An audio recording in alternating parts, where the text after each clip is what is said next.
Hello, BNI. Welcome back to our three-part series of how to effectively do one-to-one. This is video number 2 of 3.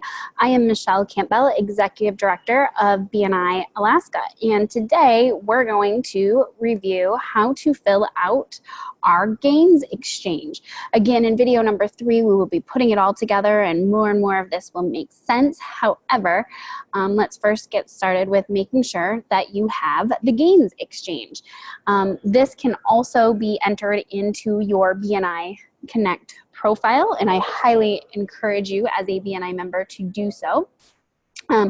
So we are going to go back into BNI University to find our gains exchange. So hopefully you're already logged into BNI University, and you are going to type in gains and hit search. And again, first off, all the curricula that contains the word gain will come up. I will share with you, if you have not listened to podcast number 208, Behind the Gains Profile with Hazel Walker and Dr. Ivan Meisner, I would highly recommend that you take some time to do that as well. It's 13 minutes and 33 seconds, very well spent.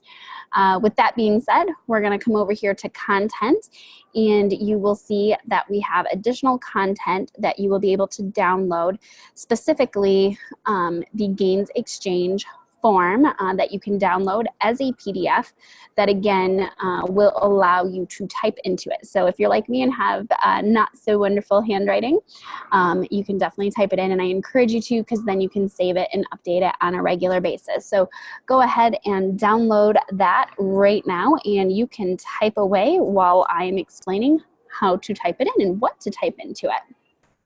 So first off, you're going to want to type in your goals. That's what the G of gains is. Your members want to see you succeed. I, as your executive director, your fellow director consultants, your leadership team, everybody wants to see you succeed. The way we can help you succeed is if we know what your goals are and if we can help you fulfill those goals. Make sure it's specific, so you don't want to just put in there, grow my business. Obviously, you want to grow your business, or you probably wouldn't be a member of BNI. Put in specifically, maybe you're a chiropractor and you want to bring on 10 new patients a month. Maybe you're a real estate agent and your goal is to list 5 homes a month, or have 4 closings a month. Be very specific. Maybe it's a certain home price range. So the more specific you are, the easier it will be for your members and also for you to actually hit those goals. The A in the gains stands for accomplishments. Sometimes I hear from members, they struggle with this a little bit because they feel like they're bragging about themselves. And guess what? You are, and that's okay. When we get to video number 3, you'll see why it's so important. Those accomplishments are really about how we, as your fellow members, will be able to tee you up to potential introductions and referrals that we want to make for you. So make sure you're putting in some of your accomplishments. They can be items from your current position. It could be something as simple as maybe you were a high school pole vault champion, right? Anything that you are very proud of, go ahead and throw into your accomplishments. I is for interest. Again, it's somewhat similar to the hobbies, interests, and activities that we had on the previous form, but more specifically, really digging deeper into some of the things that you're interested in. And again, this will be used later to help find common ground and also to make potential introductions happen that can be more face-to-face instead of just giving out someone's business card, name, and getting permission to call.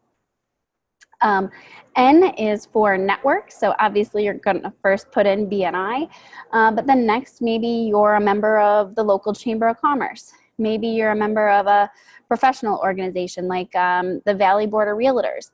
Maybe you're part of a service organization like Rotary or Kiwanis or Zonta.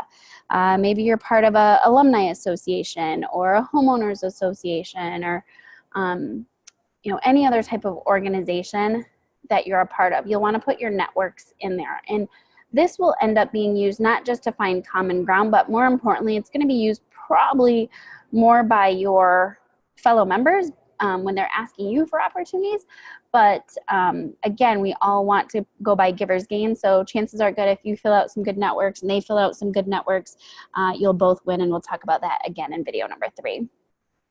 Last but not least is the S of gains, and that stands for skills.